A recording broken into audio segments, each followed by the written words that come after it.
ไม่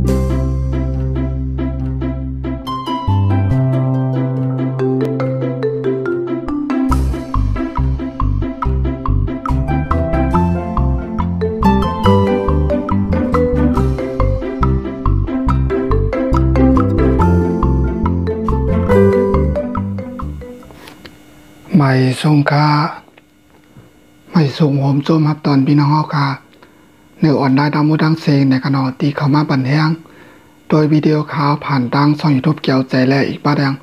ที่ตั้งเพจผู้ข่าวตั้งหูอยู่ในมือเฮาในขณะโอกาสตอนตาวันมื้อในก่อมาเฮามาทบข่าวในรายการตั้งหูดังหันที่ช่อง YouTube ข่าวเกี่ยวใจในขณะโอกาสยินโหมโจมครับตอนพี่น้องเฮาค่ะกูก็ตีส่งได้เพิ่มธรรมาตราตีมาตัวปันแห้งตีช่อง YouTube ข่าวเกี่ยวใจกูเจ้าขนอเอาค่าเมื่อคิดปนมาก็เอาค่าหลายๆเห็นกว่าความย้อนสูเมื่อเอาค่าไว้พลาดในขนาดเนาะเพราะเอาค่ากันโตไว้ซาพระตราสังขายาวในกอบเฮาค่าว่าความย้อนสูกำลื่นในขนาดเนาะอันที่มีว่าหนังกาตั้งหลีตีในให้ไล่รอดนป่นเสอเป็ด4เปิงกาบ3เปิงเฮงกัด8เปิงเขนง5เปิงที่ปฏิตรา4เปิงเพศนาตรา5เปิงเจอนันเสแลให้เจียวไหลสันตรามักตราโพตรา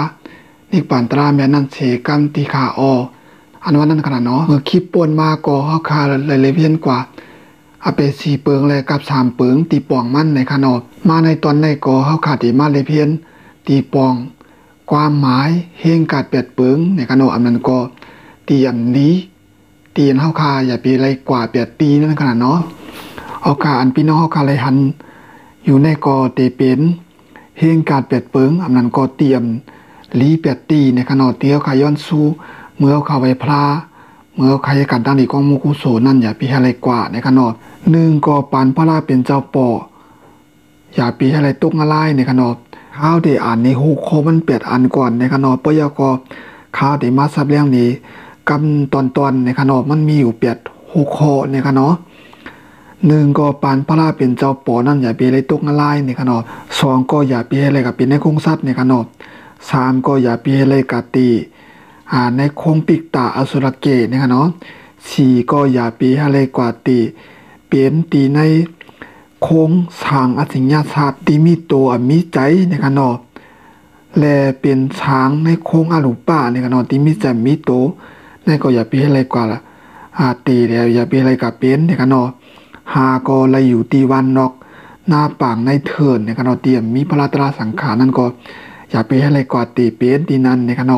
6ก็มีตั้งอยู่ยำพิษอันนี้ก็อย่าไปอะไรกะอย่าไปอะไรเกิดมาเปลี่ยนตีนั้นในขณะ7ก็เลยเป็นผัวมีงานเหมือนจะหนังก้นเงอก้นหำปักล้อก้นหำปอลักนั่นขนาดนอบงดเงอก้นก้นตีลาสังกอมหูสังซันก็อย่าไปอะไรกัดเกิดมาเปลี่ยนเจนันป้าในขณะ8ก็เกิดเปลี่ยนก้นมือปันพระเป็นเจ้าอำปอในขณะมีอยู่8ตีในขณะอันนั้นเขาขย้อนสู้เมื่อคาไว้สาพระตราสังขาเมื่อใครกันตั้งหลีกองมุกุศลนั่นอย่าพิอะไรกว่าในขณะเตรียมดี8ตีนะคะ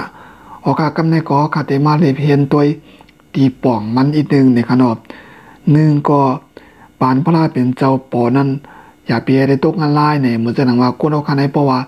เหตุการณ์อันนี้เหตุการณ์เมืองติ๊กเนี่ยเพราะว่ากะตกเมืองงานลายเย่าเนี่ย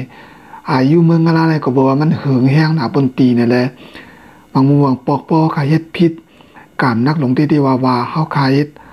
การเมืองการเรื่องที่ว่าไหนก็เฮาเข้าจังกะตกในเมืองงานลายนั่นขนาดเนาะเพราะว่ากะตกในเมืองงานลายก็บอกว่าอายุอาศักมันยาวอย่างหนาปนตีเลยเนี่ยโกมตั้นคืดในขณะมือปานพระเป็นเจ้าปอในขณะก็เปิดเส้นนั้นแล้วเขาเลยย้อนชูปาอย่าไปอะไรกะเกิดในคงอะไรในขณะวานันเซตาก็เพราะว่าเขาค่ะย้อนชูละลายเขาค่ะสั่นตื้อกำชิ้นเขาค่ะสั่งเหตุการณ์ตาหน้าเขาค่ะสั่งเหตุการณ์ภาวนาในก็มันกลมรถขณะเพราะว่าเขาเหตุการณ์เมือกติ๊กการเมือกการเดิงขายันตัวใจเปิ้นรักของลายเปิ้นกดลูกล่างนางมีเปิ้นเปียดเหรียญเอาเงินเอาคำเปิ้นกินเหล้ากินยาชูยาผินยามากินเหล้าเมากูวันกูขึ้นติ๊กๆเนี่ยก็มันกลมรถขนมมันก็ติดเลยกับตกในเมืองงานลายในเหมือนกันในขนมไผ่ก็ย่อตื่นรถไรในขนมผูกหมักคือก็เดินเลยหมักคือ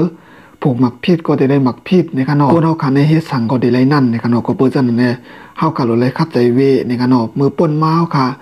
อำฮู้เสียหลายๆเฮ็ดกว่าในก็เป็นหยังเนาะเดี๋ยวย่ำในกว่าในก็ได้มาถ่อมยินมาตราพุทธบาเป็นเจ้าขาฮ้อไว้สังฆาเจ้าก็สั่งสอนไว้ปันเสียมกาพี่น้องค่ะเลยมาตัวดีช่อง YouTube ข่าวเกี่ยวใจในเย้าในก็ป่องใจเย้าก็คัดใจเวในขนมหนังตี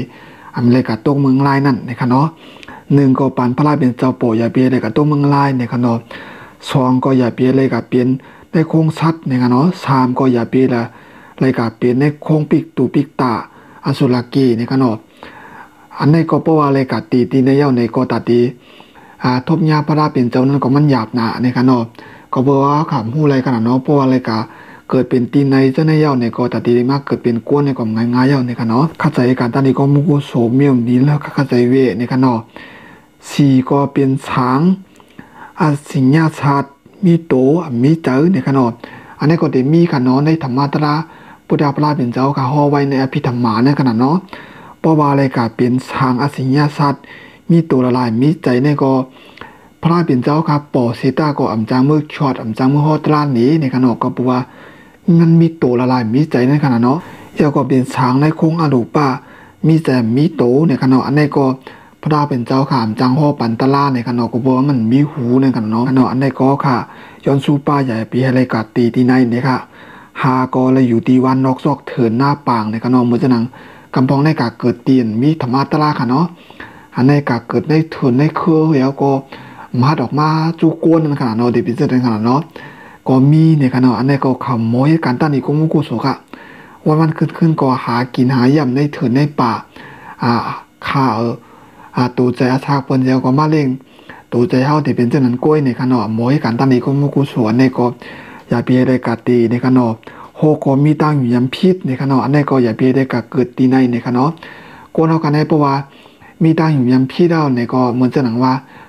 มันก็มีขนาดเนาะกำพองในกะตีเป็นตีนั้นเหมือนจังว่าเฮ็ดพิษก่อมพิษพิษในขนมเหมือนจะหนังว่าเฮียมอาซากเปิ้นตายก่อมพิษมันเป็นหยังในขนาดเนาะตียุ่มพิษซึ่งนั้นขนมเจ้าก็ว่าเมืองก้นในมันมีพระตราสังขาในขนมก็ได้ยุ่มซึ่งนั้นขนมเจ้าก็ซักเปิ้นตายก่อนพิษเป็นหยังในขนมก็ได้วนจังนั้นในขนมก็ได้ยุ่มกะเรื่องนั้นในขนมอันนี้มันไปหมานเมียนในขนมพี่น้องค่ะก็วนต้วยขนาดเนาะอย่าไปต้วยไก่ในขนมมันจะหนังว่าพี่น้องค่ะต้วยผูกภาคด้วยก็ฮู้เหี่ยวในขนมพวกพี่น้องค่ะผูกหมักพิษห้ามใครกินหมักเขือในก็มันเลยกินขนมพวกพี่น้องค่ะใครกินหมักเขือก็ได้ผูกหมักเขือด้วยขนาดเนาะพวกพี่น้องค่ะผูกหมักพิษก็ได้กินหมักพิษกล้วยในขนมก็เปิดจังนั้นได้เฮาก็เฮ็ดสั่งก็ได้นั่นค่ะเนาะเฮ็ดยาวแหลมรายได้มั่นใจขนาดเนาะเพราะว่าใครเฮ็ดจังก็ได้จังนั้นในค่ะเนาะก็เปิดจังนั้นแหละเฮาก็มีเลยยุ่มพิษยุ่มเปิงในค่ะเนาะเพราะว่าค่ะกินเหล้าก็โยกกะนั้นตื่นตีมาในค่ะกินเหล้ากินยาแล้วเสียก็ว่าให้มันขึ้นใหญ่ในมันมีในค่ะเนาะเฮาก็อย่ามาสักเปิ้นตายก็วันหนึ่งมาก็เปิ้นก็มาติมาแหมเฮาขึ้นติเป็นจังนั้นขนาดเนาะตีหมายเจ็ดก็กันไว้ซอซ้ำเป็นผู้มีญาณในค่ะเนาะมันจะหนังว่ากำพองได้เกิดมาก็งือง่าอำหู้สังนะกันเนาะอำเต็มเปียจะกะจะได้ขนาดเนาะอันได้ใครชีพจะพี่น้องค่ะเกิดมาอันเต็มเปียงืองือง่าซึ่งนั่นแต่ก่อมใจขนาดเนาะมันเป็นกุศลกรรมมันหลังเขาเจ้าเฮ็ดมาคุยในขนาดอันนี้ก็มันก็มีศึกปืนขนาดเนาะก้นที่เกิดมางือง่าก้นที่เกิดมาเต็มเปียปักล้อมปนลักในมันเป็นมือจัดก่อนเขาเป็นชื่อขนาดในเมื่อจัดก่อนเขากินเหล้าน้ำในกันเนาะกินเหล้าน้ำกินยาน้ำกินเหล้าติ๊กวันขึ้นกินแต่เหล้ากินแต่ยาในกันเนาะกินเหล้ากินยากล้วยก็เปิดเจ้านั้นแหละเขาเลยกะตุกในเมืองอะไรในกันเนาะธรรมะตราพุทธพระเป็นเจ้ากาห่อไว้ว่าเจ้านั้นขนาดเนาะคนที่เกิดมาเสียก็งือง่ายาก่อมปักล้อมปลักมีหยาดดังหูดังหมอในที่เป็นเจ้านั้นในกันเนาะอันนี้ก็เฮาขายยอดสู้ป้าอย่าไปเลยกะ